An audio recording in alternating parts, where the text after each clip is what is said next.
desk if at all possible. Hello. Hello. Oh, look at that, brilliant. A very good evening, everybody. Thanks for coming along tonight, and a treat for you, as well as seeing the Company of Wolves. We'll be speaking to Neil about his life and work, his writing, his inspiration, his memories. Unreliable though they are, self-confessed, he's a time traveller through surprising bits of his own past. But what I'm going to do, we're filming this as well, and so I'm just going to do a wee kind of short intro, probably just use the audio, but just to put a bit of context around the evening. So, if there is a beast inside every man, he meets his match in the beast inside of every woman. Once upon a time, there were simplistic tales of Little Red Riding Hood. Then Neil Jordan brought us into a fantastical world of fear, desire, and dark enchantment. On its 40th anniversary, we celebrate this hugely influential film and its director, co-written with author Angela Carter and produced by Stephen Rea.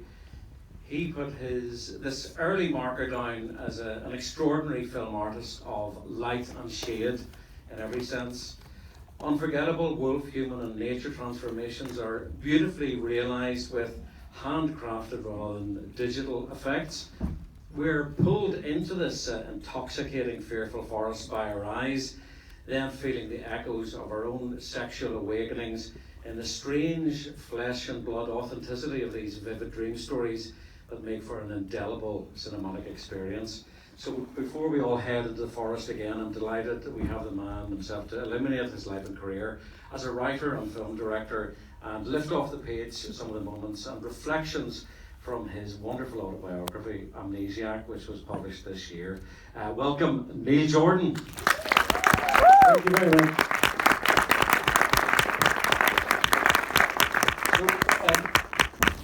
Amnesiac, let alone the title, you sound like you actually enjoy being an unreliable narrator, Neil, reading this book. The reason it's called Amnesiac is because I just went on Google and I looked to see was there another book called Amnesiac, and there wasn't. That's the honest answer. And I thought, it's not a bad title for a memoir, really, you know. But I mean, yeah, I suppose I do.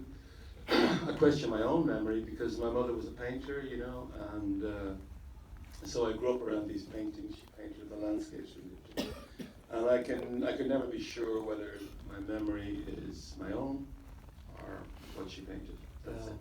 And I love the fact that you acknowledge the fact that you find yourself back at what you thought was a memory, and it sort of vibrates with all the senses that are kind of more than just a memory. It's almost like the place itself and the people have come alive again, particularly in old photographs. You mean in writing the memoir? Yeah. Well, as you recount your life and stuff, it's kind of you're time traveling, and it's not just regurgitating. But I mean, I'm sure we all have that experience. You know, we all probably. I never knew my grandparents. I'm sure a lot of people here did, but they didn't know their great grandparents. You know, and you hear stories about those who went before you. You see photographs, and you know, you're given little bits, hints of legends, and they grow bigger in your mind, and you don't know whether you've made up the character or the character actually existed in the end. But because I was revisiting, you know, the landscapes that I kind of spent my adolescence in and my childhood in, I began to explore that aspect of things in the book as I wrote it. And for some of those encounters with characters from the past,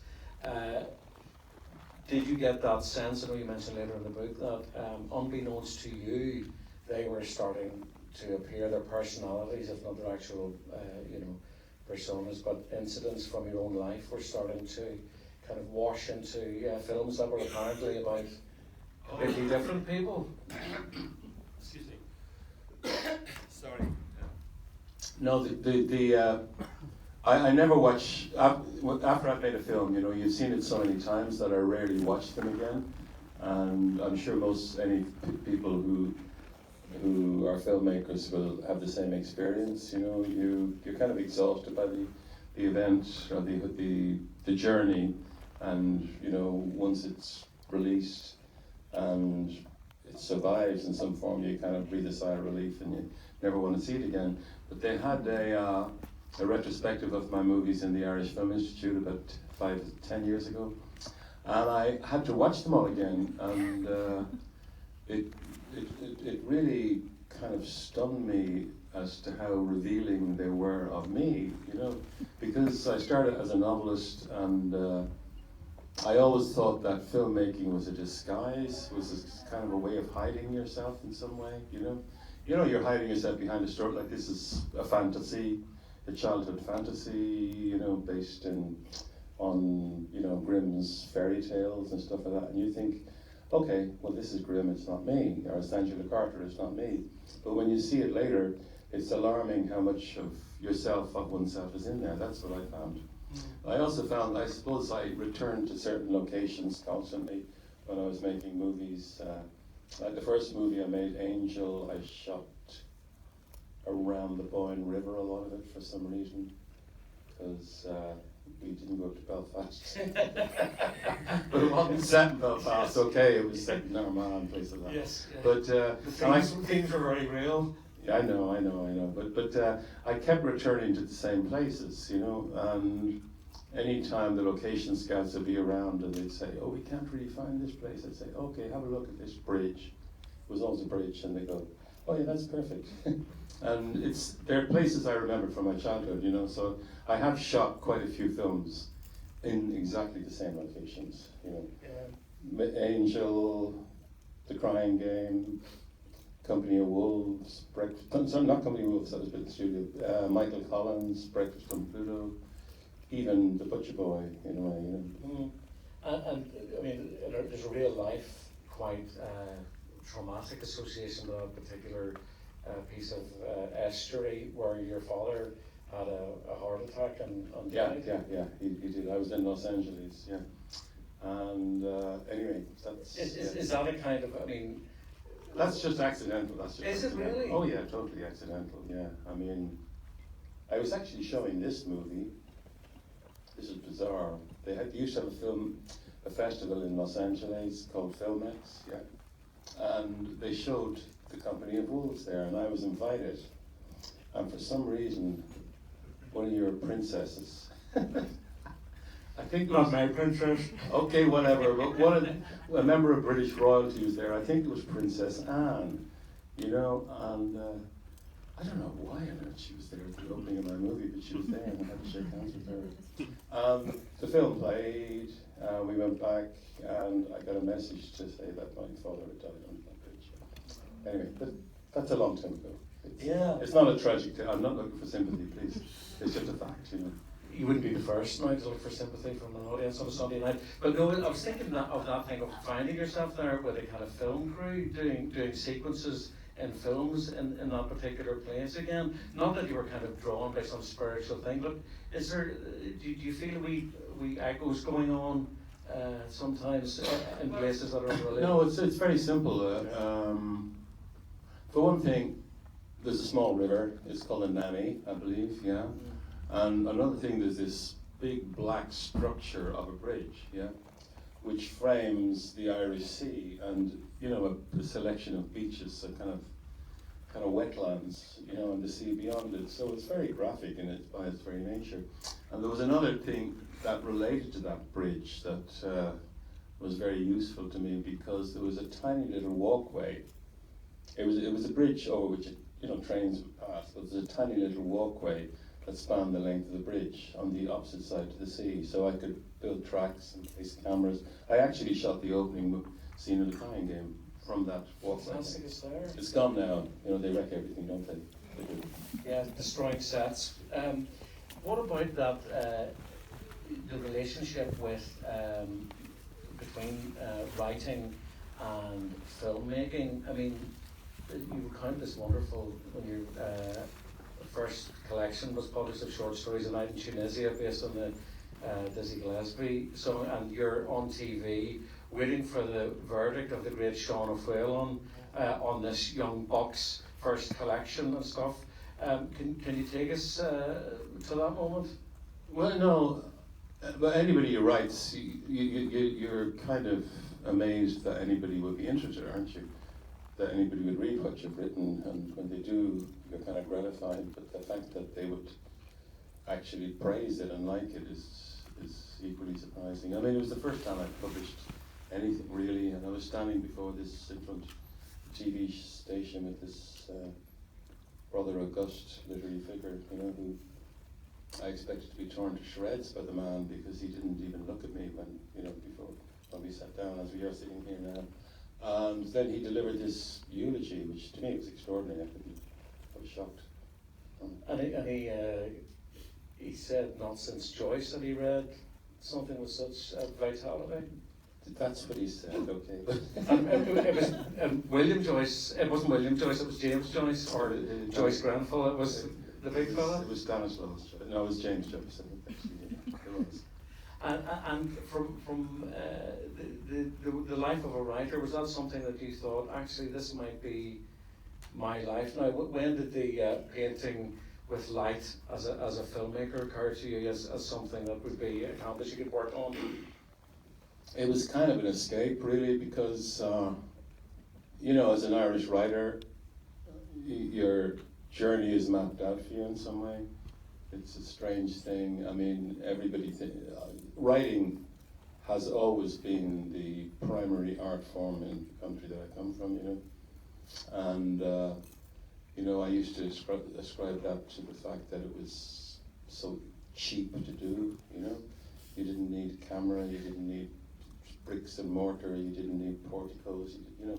So we weren't known for our architecture or our cinema, where we were, but we're known for putting pen to paper. But I don't know, I basically was lucky enough to start making films, and I found that when I wrote films that I would write about things that I never ever would have put into a piece of prose, you know. So that's what basically cinema became an escape from this literary destiny that seemed to be hanging around for me somehow. But you know, I kept writing as I was making movies, and you know, I'm lucky that I was able to do two things.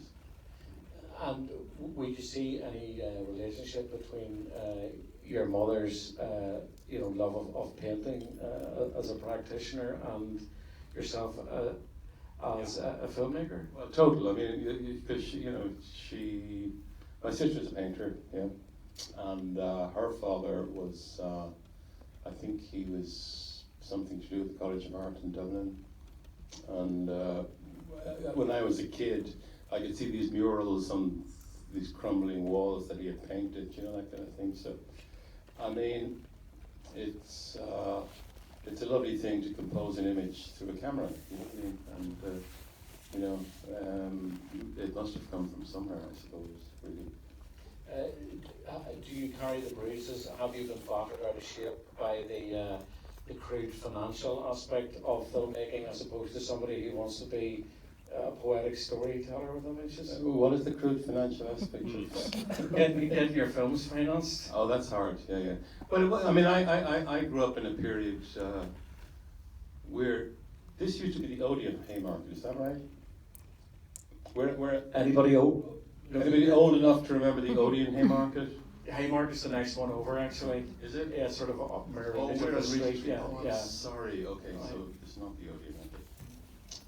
No, I grew up in it. I began making films around the 80s, you know, and it was a time when the energy that had gone into television, you know, through Z Cars and all that sort of stuff, and through Play for Today and all that sort of stuff, there was a decision by Channel 4 in particular to make films, you know, and not teleplays and stuff like that. So, I mean, I benefited from that event in British culture, I suppose, really, you know. And I made one movie, people got excited about it, then I made another movie, this is the second movie which you're going to see tonight, which people got excited about, then I made a third, and it just went on like that, you know, and but that culture seems to have dried up somehow, you know, so, you know, I began making films at a period when Ken Loach and Stephen Rea and Alan Clark, and, you know, I could go through very few women actually, Peter Greenaway, you know, but it was a particular time, I think, and it was also a time when independent movies began to penetrate the United States, you know, the big American market, you know, like Steven Soderbergh with Sex, Lives and Videotapes, and, you know, myself with The Crying Game, you know, and eventually Quentin Tarantino, who kind of took over, you know. And but it was a time when independent cinema was where the energy was, you know, and that seems to have faded somehow. There was a sort of sense, I think people here probably shared, that Neil's films in the 80s and 90s seemed to sort of echo what was happening, you know, in society in a kind of very stylish and very kind of authored way. Did you ever kind of analyse that, why, even though you've been planning it for years, sometimes something would land and people would go, oh God, here's a film for our times? No, I wouldn't claim to that either. I'm just saying that I benefited from, you know, a certain cultural concentration in Britain on cinema. Do you understand what I mean? Yeah. I mean, if I had stayed in Ireland, I don't think I ever would have made, I wouldn't have made a movie past, I wouldn't have even made Angel, because it was financed by Channel 4, basically, you know.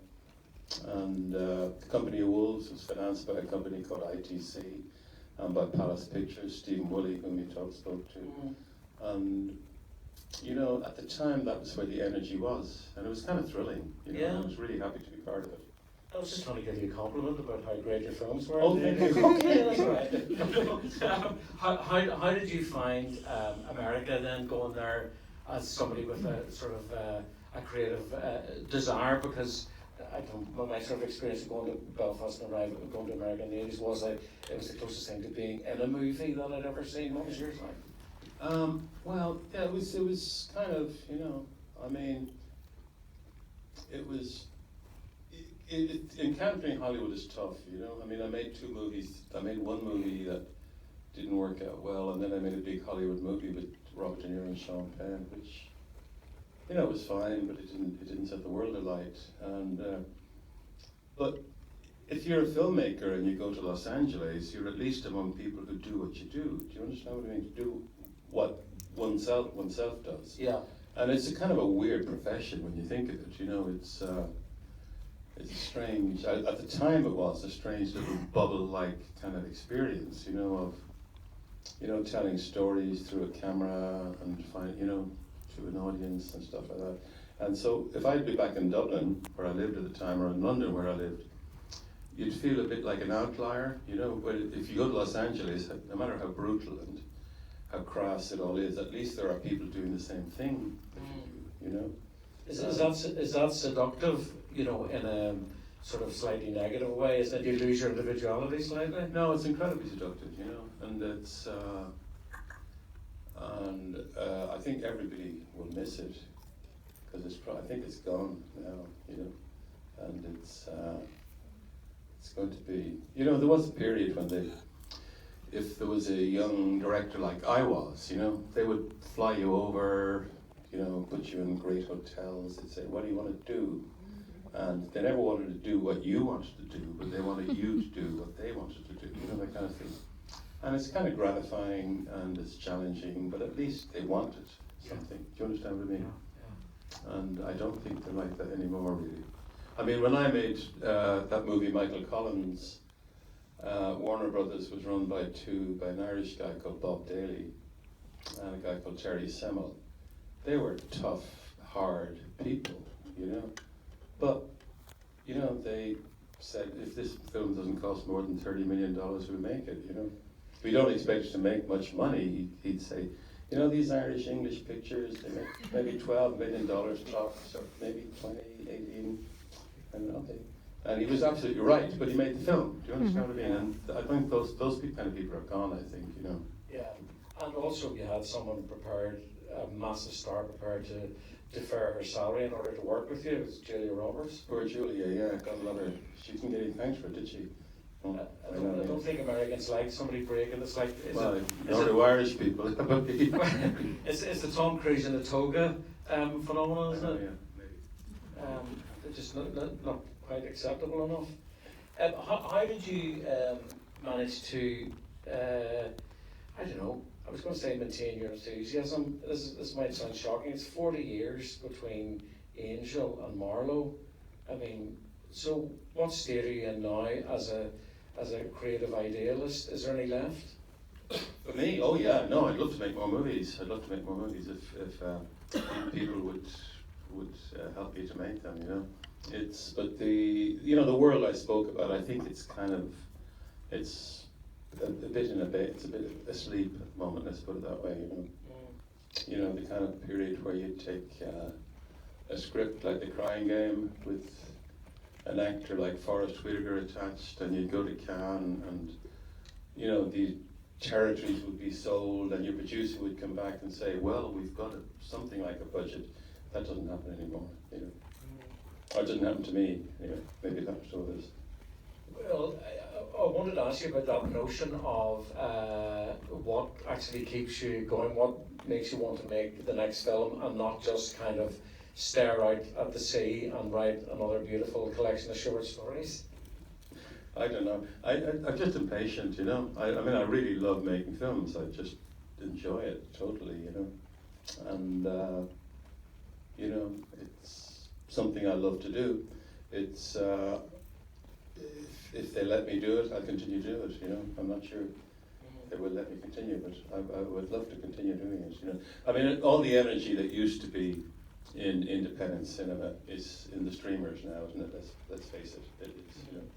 You know, long-form television is where the kind of originality and excitement is finding expression. It also seems to be the place where you know, the equivalent of studio heads are taking chances on untried talent. You know, right. It seems to be that seems to be where it's at.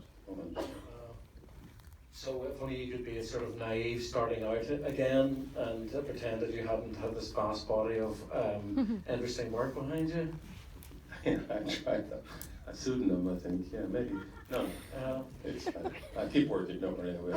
Yeah. I mean, I was going to say to you that sort of when people try and sort of bookend, it's a very dangerous thing to do to somebody, because it's always the next. It's an ongoing thing. It's just we've stopped to reflect at this point. I love the story of you in Amnesiac inventing a film for your children, which was, I mean, this sounds like a box office winner, a sci-fi film with Busby Berkeley numbers on it. Yeah, written in rhyming couplets, believe me. Yeah, the script is there. You've got the script, right? Pardon? You've got the script? I have a script, yeah. I wrote it for my kids when they were younger, yeah. But it would be absurd. But it was fun to write. Oh. And you're going to watch The Company of Wolves tonight with them? I am. I think so, yeah. If there's a seat, there is a seat, yeah. Okay. Yeah. I haven't seen this film since I made it, I think. But, so I'll watch it with you, if that's okay. Don't spoil it for them. I'm doing like that. I've made a lot of films since. Would love, if anyone's got any questions for Liz, it's lovely to give you the opportunity to ask one. So just stick your mitt up, please. Just stick your hand up, and we'll come to you. Is that somebody there? Was that an ear scratch? Yeah. Go ahead there, right at the back. Yeah, sorry. Hello, it's Tim Allen from Times Radio. Hi. I'm just interested to know how you feel about the move in the last 30 years in technology, particularly with this film. How differently you would have made it with green screen and CGI. I think we're all in for a famous treat with some of the horror reveals you've got in store for us. Yeah. You mean how this movie would have been made if what's available now was available to me then? Well, I would have gotten the ending right. Can I put it that way? I don't know. I mean, we did. Myself and Angela wrote this scene at the end where the young girl Rosaline wakes up from her dream and bounces up and down the bed, and does a backflip and dives into the floor, which ripples like a pool, and she vanishes, and we never see her again. Now, we couldn't manage that. We actually tried to build a floor out of wax, you know, because everything had to be done for real then, you know, and we literally just couldn't make it work. So it's, I don't actually know. There's something about the there's something about the physicality of an event that's photographed that I think is overwhelming, you know. I think it's totally lost when the CGI version of it exists, you know. And I think that's one of the reasons why people found Oppenheimer so powerful, because not only was it shot on 70mm or IMAX or whatever, but actually most of it was physical events, you know, even those approximations to the explosion of the atomic bomb, you know, they were actually, you could feel the physicality of them, you know. And I think it's, I think something, that aspect of things is totally lost with CGI, you know. But you know, then there's wonderful kind of opportunities to do things with CGI as well. Yeah, it's funny. It is literally that visceral thing if someone has made something with their hands. It's the physicality, and I also think that even the most brilliant or kind of highly intelligent computer in the world cannot work out the geometry of a moving camera and a moving set of parallax points, you know, I think, and which, you know, a 35mm camera does without thinking, but if you just try and do it digitally, geometry gets tangled somehow, and I think your eye instinctively tells you that. Yeah, and yet a long shot featuring bonsai trees for the forest works. I hope so. But there's a certain pleasure, isn't it, in knowing that they're bonsai trees as well, you know. Yeah. You'll see a few bonsai trees in this. You'll also see a few painted dogs, okay, and several wolves. Okay.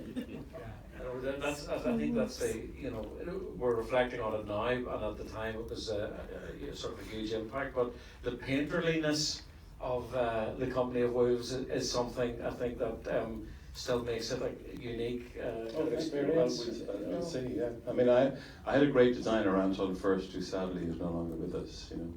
Anton died about 30 years ago now, I think. Yeah. So, thank you for the question. Tim, anybody else got their hand up? Sorry, I'm squinting a little bit. But yes, go ahead. Hi, you've made a landmark werewolf movie and a landmark vampire movie. Do you have a sort of fascination with the supernatural? And do you rate anyone else's werewolf or vampire movies? If you didn't hear that he was asking. That's a very unfair question. Does he rate anybody else's vampire movies, or he has a fascination with that subject area? Yeah, no, I love Murnau's Nosferatu. I also like Werner Herzog's Nosferatu. You know, I loved Francis Coppola's Bram Stoker's Dracula. I love Near Dark. Is that the Catherine Bigelow movie, isn't it? I think so, yeah. I don't love vampire movies that are too kind of deeply ironic and postmodern, you know. I think you should take the bite kind of seriously. And you know, I love all sorts of monsters, I really do. I love monster movies. I mean, the great thing about doing a horror film or a monster film is that you have to create landscapes that are imaginary and don't exist, you know. And that's why I've been attracted to that genre. Yeah, and in Interview with Said Vampires, what's your abiding memory of this from the point of view of what you saw on the screen when you finished, but also the particular calibration required to handle people like Tom Cruise and Brad Pitt, who are, you know, literally the money, well, not literally the money, but you know what I mean. Oh yeah, no, that well, that's what everyone writes about, isn't it? You know, Tom Cruise and Brad Pitt and all that. But I mean, they were actors, you know. I thought they were good actors. You know, they behaved like actors with me, you know. And I mean, the great thrill of making something like Interview the Vampire was if I wanted somebody to do a Busby Berkeley dance upside down under a bridge, underneath the bridge in Paris, you know, we could afford to build that bridge and place it on a turntable and have it move around. Stephen Rea, the actor who was playing it, as Vampire Santa, you know, we could achieve things like that, which were, then again, that's a movie that there was really minimal digital effects in that film. We're going to just round up, so if anyone's got, yes, there's somebody there, we'll take another question. Thanks, go ahead.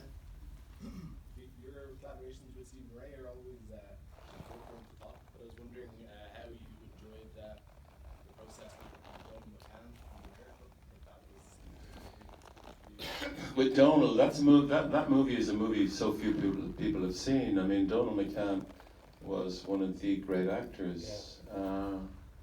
You know, I mean, you can see him now in The Dead, but to have seen Donald on stage was a remarkable thing, incredible thing, you know. And he shone in the theatre really, you know. He didn't take film seriously, though I think he took John Huston's movie seriously. I think he did. Yeah.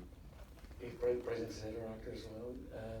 So listen, folks, we're about to have the treat of enjoying the company of Wheels with the director, with all the enthusiasm and suspense and surprise that it'll still pack in after 40 years.